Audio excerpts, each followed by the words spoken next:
మనము జనరల్గా ఈ లడాక్ వద్ద డెప్సాంగ్ వ్యాలీ గురించి మాట్లాడుకుంటూ ఉంటాం. అంటే టిబెట్ సరిహద్దులు.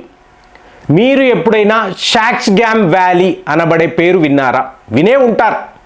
ఎందుకు అంటే ఈ ప్రాంతము ఒక 5180 స్క్వేర్ కిలోమీటర్స్ పాకిస్తాన్ వాడు 1963లో చైనాకు సీడెడ్ భూమిగా ఇచ్చాడు.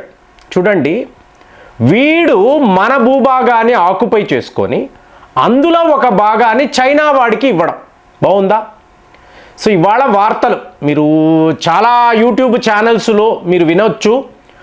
ఒక 1000 స్క్వేర్ కిలోమీటర్స్ను చైనా వాడు భారత్కు తిరిగి ఇచ్చేసాడు. అంటే ఇది ఎలా అవుతుందండి? చైనా వాడైతే ఇవ్వడు కదా, అలా ఒప్పుకోడు కదా. మీరు వార్తాపత్రికల్లో చూస్తే లేదు షాక్స్గామ్ వ్యాలీ మాదే, మేము భారత్కి ఇవ్వలేదు అని వార్తలు కనిపిస్తాయి. మీకు ఏంటండి విషయము అంటే దీన్నంతా కూడా హెన్రీ మ్యాక్మోహన్ లైన్ అంటారండి. మీకు ఈ హెన్రీ మ్యాక్మోహన్ లైన్ని చైనా వాడు ఎప్పుడు ఒప్పుకోలేదు. ఇది సరిహద్దులు అని చెప్పి బార్డర్ డిమార్కేషన్ వాళ్ళు చేశారు. ఎవరు? బ్రిటిష్ వాడు చేశాడు. చైనా వాడు దీన్ని ఒప్పుకోలేదు. మన నాయకులు మూర్ఖులు ఒప్పుకున్నారు. యాక్చువల్గా ఏంటి, మీరు కూడా ఒప్పుకోకూడదు. మీరు ఇప్పుడున్న స్థాయిలో మీరు అంచనాలు మన యుద్ధ నిపుణులతో కూర్చున్నారు అనుకోండి, లేదండి మనం ఒప్పుకోకూడదు, ఇదే చెప్తారు. ఇప్పుడు మీరు మయన్మార్, ఆ రోజుల్లో బర్మా అన్నాం, మయన్మార్, టిబెట్, మంగోలియా, ఇక్కడ ఒక స్ట్రైట్ లైన్ వేయాలి. వేసి మీకు అటువైపు టిబెట్, చైనా కాదండి, గుర్తుపెట్టుకోండి ఫ్రెండ్స్, చైనా కాదు, చైనాతో మనకు సరిహద్దులే లేవు. 1959లో టిబెట్ను వాడు ఆక్రమించుకున్న తరువాత ఇది చైనా ఆక్యుపైడ్ ప్రాంతము అని అంటున్నాడు, అటానమస్ అంటాడు. కానీ టిబెట్ అనేది ఒక విడిదేశము కూడా కాదు, మన భూభాగమే. ఇప్పుడు కైలాస మానస సరోవరానికి చైనా వాడు పర్మిషన్ ఇచ్చాడు. ఈ మాటే నాకు ఒళ్ళు మండుతుంది. వాడెవడండి పర్మిషన్ ఇవ్వడం మన భూభాగంలోకి వెళ్ళడానికి? ఇంకా చెప్పాలంటే మీరు కాశ్మీర్ నుంచి షాక్స్గామ్ వ్యాలీ దాకా వందే భారత్ ఎక్స్ప్రెస్ వెయ్యాలి. ఇవాళ అలాంటి పరిస్థితి ఉందండి. ఎందుకంటే ఓపెన్గా మనం మాట్లాడుతున్నాం. ఇంతవరకు చైనా వాడికి కోపం వస్తుంది ఇలా మాట్లాడకూడదు. ఇవాళ ఓపెన్గా మన ministry of external affairs Shaksgam valley మాది, భారత్కు సంబంధించిన భూభాగము, చైనా మర్యాదగా తిరిగి ఇవ్వు, ఇవాళ మనం మాట్లాడుతున్నాం. అంటే ఈ మోదీ, అజిత్ దోవెల్ గారు ఒక మ్యాప్ పెట్టుకున్నారండి. ఈసారి మాత్రము పిఓకే అని మాట్లాడితే, ఒక్కసారి మీరు మ్యాప్లో చూడండి, ఈ షాక్స్గామ్ వ్యాలీ ఎక్కడ ఉంది అంటే పాకిస్తాన్ సీడెడ్ టెరిటరీ అని ఉంటుంది. పాకిస్తాన్ చైనా వాడికి ఇచ్చిన టెరిటరీ. ఎవడి భూభాగాన్ని ఎవడికి ఇవ్వడం అండి? కాబట్టి వీళ్ళ ప్లాన్ ఇది నౌ ఆర్ నెవర్ అన్నట్టే ఉంది. ఎందుకంటే మీరు చూడొచ్చు, అమెరికా వాడు నేరుగా వెళ్ళి వెనుజులా అనబడే దేశాన్ని ఆక్యుపై చేసుకున్నాడు డైరెక్ట్గా. ఎప్పుడు ఇలా జరగలేదు. అదేలాగే చైనా వాడు తాయివాన్పై దండయాత్ర అంటున్నావు కదా. సో మేము అడుగుతున్నాం, భారతీయులుగా మా ప్రభుత్వము చైనా కూడా కాదు ఫ్రెండ్స్, ఇక్కడ ఇది చాలా ట్రిక్కిష్ వ్యవహారం. మీకు చైనా కమ్యూనిస్ట్ పార్టీ, ఇది ఒక పార్టీ అండి. ఇప్పుడు పీపుల్స్ లిబరేషన్ ఆర్మీ అన్నాము అంటే ఇది ఒక పార్టీకి సంబంధించిన సైన్యం. పార్టీ వాళ్ళకి జీతాలు ఇస్తుంది, చైనా కాదు, చైనా ప్రజలు కాదు, గుర్తుపెట్టుకోండి. అలాంటిది ఇవాళ మనము డైరెక్ట్గా ఈ చైనా కమ్యూనిస్టు పార్టీని అడుగుతున్నాం, నువ్వు ఈ భూభాగాన్ని ఎప్పుడు వెకేట్ చేస్తావు? సో మన ప్లాన్ ఏంటి? పిఓకే అన్నాము. రేపు ఒక యుద్ధము రావచ్చు, ప్రపంచం అంతా యుద్ధాల గురించే మాట్లాడుతున్నారు. ఇదే కరెక్ట్ అయిన టైం అండి. మీరు ఒక అద్భుతమైన మిలిటరీ యాక్షన్ తీసుకోవాలి. చైనా వాడు ఏమీ చేసేది లేదు, అక్కడ ఏమీ చెయ్యలేడు. వాడి సైన్యమో వాడి ఎయిర్ ఫోర్సో ఇక్కడ దాకా రావడము అనేది ఇంపాసిబుల్. ఇక పాకిస్తాన్ ఒక ఫెయిల్డ్ కంట్రీగా చూడాలి. వాళ్ళు ఫెయిల్ అయిపోయారు. వాళ్ళ వద్ద ఎటువంటి ఆయుధాలు, సైన్యం ఏమీ లేదండి, వాడు చెప్పుకుంటాడు. సో ఇప్పుడు మీరు పిఓకే అంటే మీరు అక్సై చిన్ అనండి, ఈ షాక్స్గామ్ వ్యాలీ అనండి, గిల్గిట్ బల్టిస్తాన్ అండి, పూర్తిగా వాకాన్ కారిడార్ దాకా అంటే ఆఫ్ఘనిస్తాన్ సరిహద్దుల దాకా మీదే, మీరు వెళ్ళి ఆక్యుపై చేసే ఒక గోల్డెన్ ఆపర్చునిటీ ఇవాళ ఇవ్వబడి ఉంది. మీరు ఇప్పుడు చెయ్యగలిగితే ఇది జరుగుతుంది, లేకపోతే లేదండి.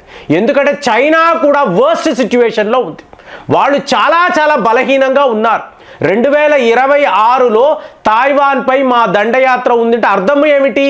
జీ జింగ్పింగ్ యొక్క అప్రూవల్ రేటింగ్ చైనాలో పడిపోతుంది, కాబట్టి యుద్ధము చెయ్యాలి.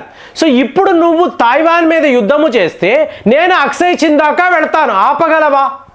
ఆపే పరిస్థితే లేదు. సో ఇప్పుడు ఈ డిమార్కేషన్ని చూశారు అనుకోండి, షాక్స్గామ్ వ్యాలీలో ఒక 1000 కిలోమీటర్లు భారత్లోనే ఉంది.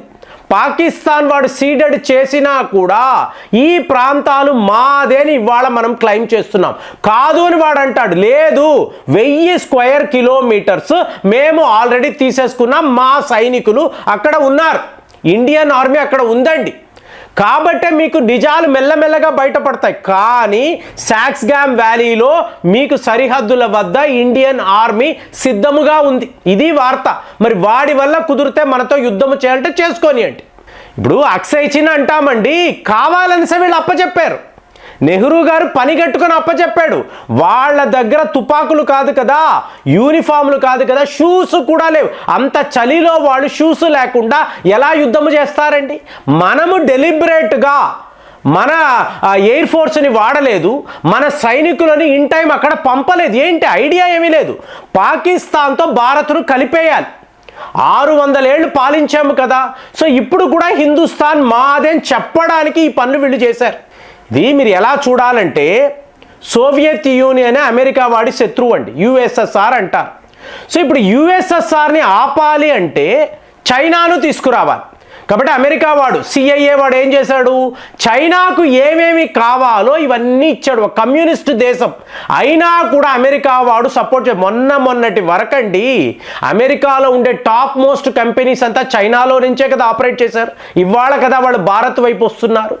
సో మీకు రష్యాను ఎదిరించడానికి చైనాను నిలబెట్టాడు, ఇక చైనాను ఎదిరించడానికి భారత్ను నిలబెట్టాడు. భారత్ను చెక్ చేయడానికి పాకిస్తాన్ లాంటి ఒక దేశానికి ఆయుధాలు ఇచ్చాడు. ఇది వీడి ప్లానింగ్. మీరు బాగా గమనిస్తే మీకు అర్థమైపోతుంది.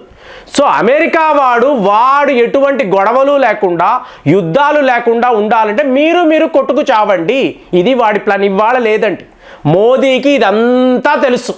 సో ఆయన కూర్చొని ఇవన్నీ మాకు అనవసరం రా, మీరు వెళ్ళిపోండి, ఎవడు ఉంటాడు ఎవడు వెళ్ళిపోతాడు నాకు అనవసరం, మాకు పిఓకే కావాలి, ఇందులో షాక్స్గామ్ వ్యాలీ కూడా ఉంది, దీనిని కూడా మేము వెనక్కి తీసుకుంటాం, నువ్వు వెళ్ళు తాయివాన్తో యుద్ధము చేసుకో, మేము దీన్ని ఆక్యుపై చేస్తాము, కుదిరితే మాతో యుద్ధము చెయ్యి, చేసే సీనే వాడికి లేదు.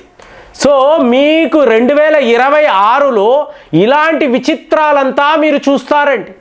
మీకు ఒకవేళ మనం అక్సై చిన్ దాకా వెళ్ళిపోయినా కూడా ఆశ్చర్యపోవడానికి లేదు, చెప్తున్నా కదా, నౌ ఆర్ నెవర్.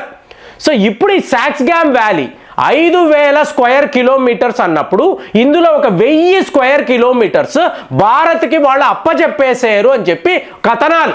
నేను ఒక్కటే చెప్తాను friends, China Pakistan economic corridor అనేది ఒక ఫెయిల్డ్ ప్రాజెక్ట్ కదండి. సో దాన్ని మీరు ఎలా మార్చేది? 2 ఏళ్ల క్రితం మాట్లాడాను.